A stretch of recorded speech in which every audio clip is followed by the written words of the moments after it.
And now you're helping a little girl take over the world, Ted? Look, I was a little late getting in on the British Empire, and now its height has passed me by.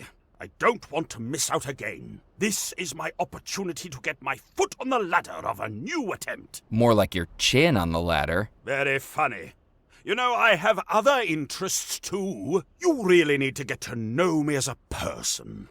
I'm very well-rounded. Of course you're round. You're just ahead. The jokes just keep coming, don't they?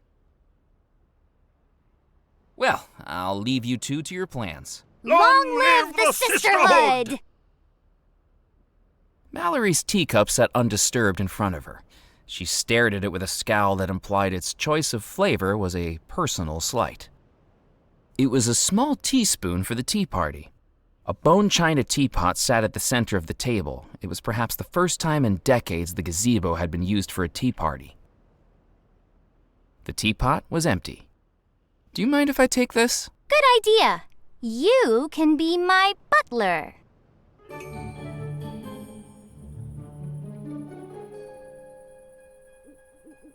Then we bribe the kindergartners and use them for espionage. Shh, shh, shh. He's back. I didn't need to interrupt the tea party. Hey, leave that alone. I'm drinking it. I thought you didn't like it. Maybe it's an acquired taste.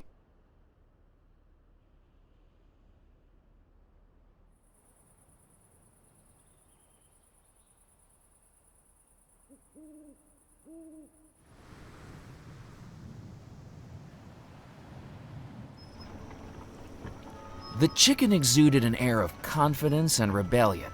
The chicken exuded an air of confidence and rebellion. I liked that in a chicken.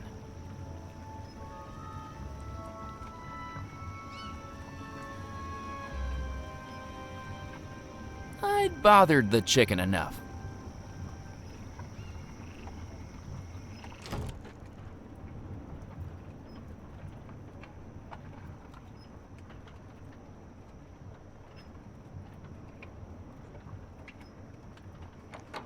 I tried the door, but it was locked.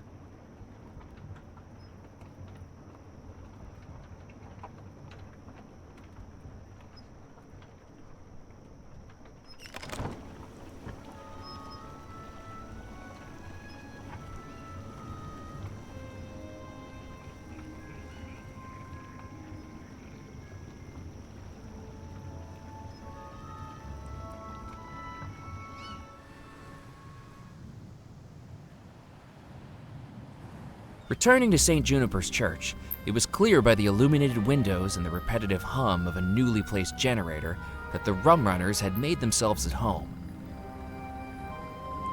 Against the church wall, a gasoline generator puttered away, with cables running into the church through a shattered window.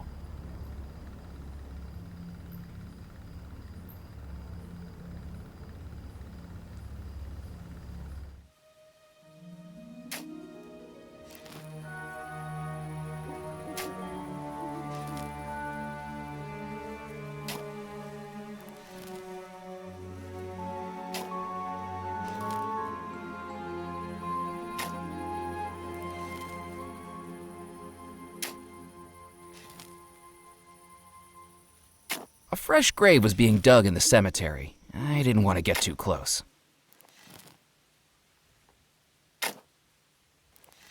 Good evening, Edgar.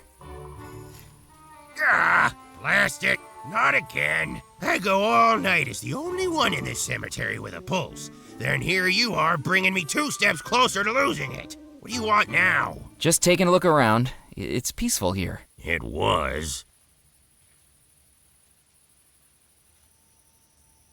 What are you digging?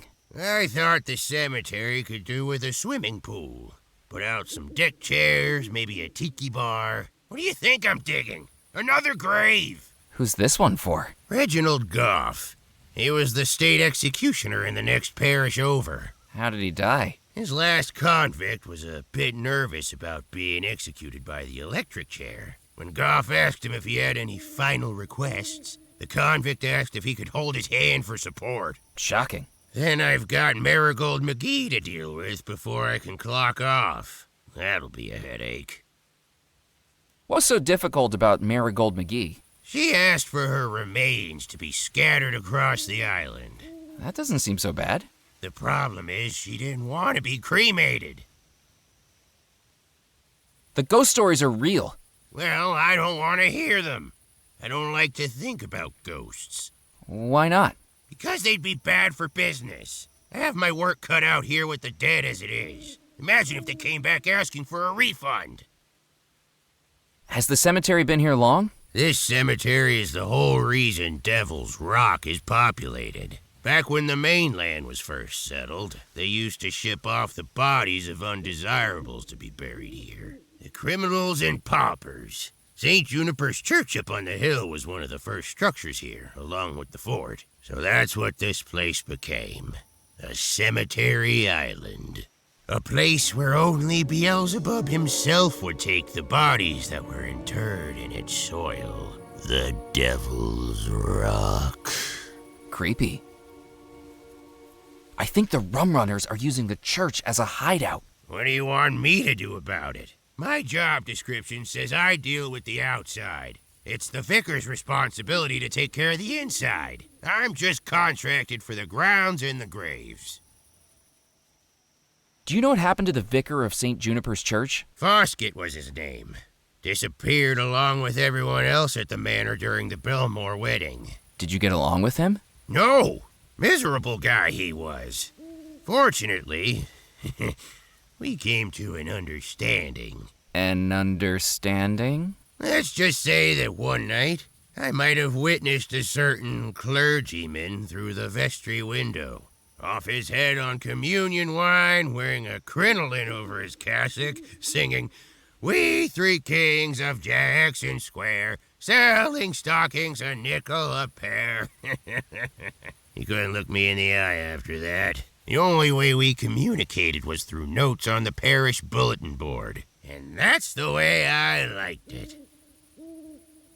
There's a dead body over at Belmore Manor hanging from a tree. So, what do you want me to do about it? Shouldn't you bury it? If it manages to wander its way over here, I'll bury it. Until then, I'm not stepping foot onto the Belmore estate. I've heard the stories about the Phantom, and I'm not risking my shut-eye to rescue a cadaver from a tree like some stuck kitten. Do you know who the hanged man is? Beats me. But from what I've heard, it's been there ever since that wedding night. I best be running along. Goodbye. It was a handmade necklace of a wooden compass broken in two. I needed to think of something else. That didn't work.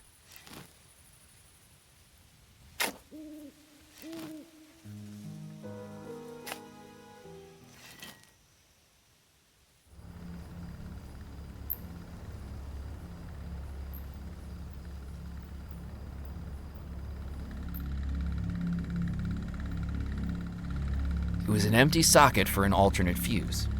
It was the dial used to alternate between the two fuse sockets. It was a fuse in the generator to ensure the electrics didn't get overloaded. It was a peeling sticker on an unappealing gasoline generator. The sticker read, "Property of the Dead Nettle Police Department, not to be removed."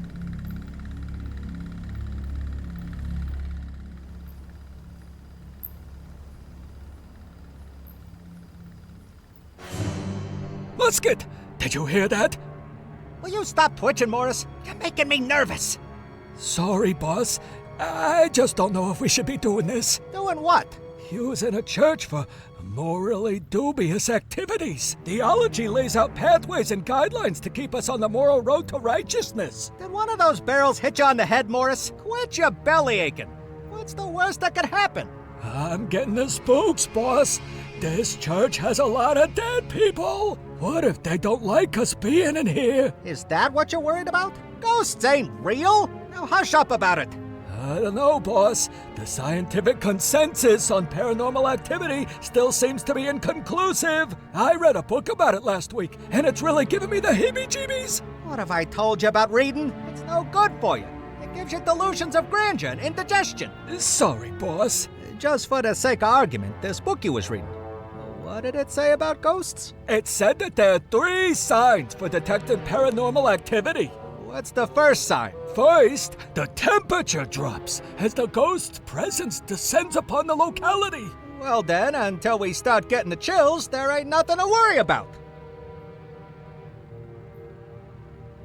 It was a hand crank that I deduced was used by the rum runners to start up their decrepit jalopy outside. If the rum runners realized I was inside their hideout, it wouldn't have impacted well on my preference for being alive. But perhaps I could mess with them. Psst.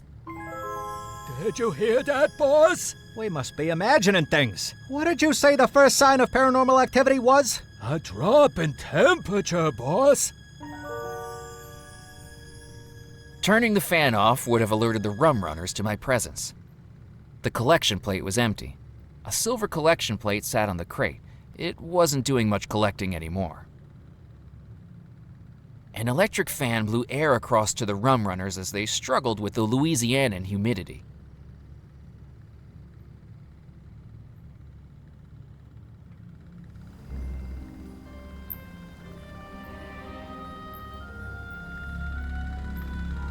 I didn't need the fuse.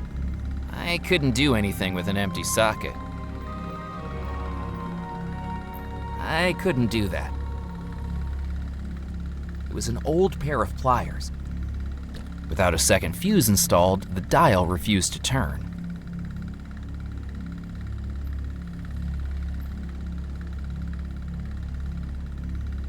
That wasn't going to work.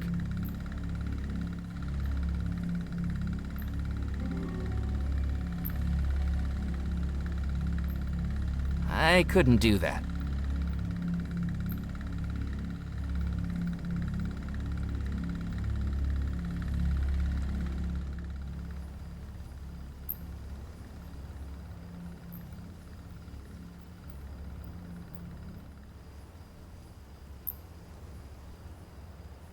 I didn't need to drive the car. The haphazard stitching tried to contain one of the seat's creaking springs. How anyone drove this jalopy without constant back pain was a mystery to me. A single bolt held the car's horn on.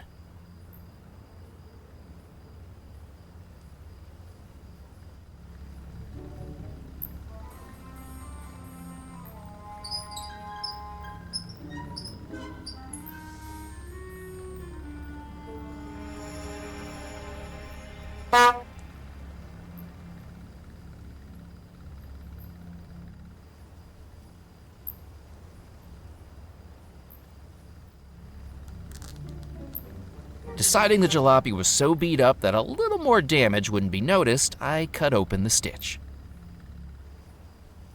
I pulled the spring from the ripped seat cushion.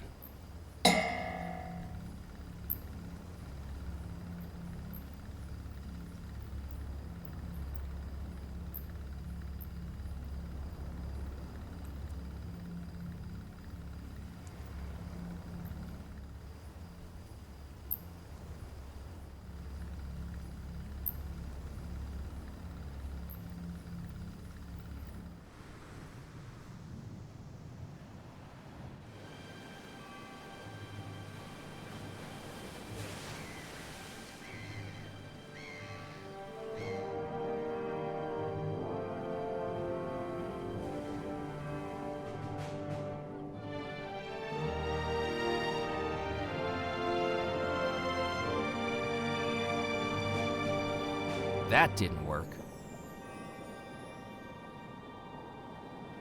Nope. Nope.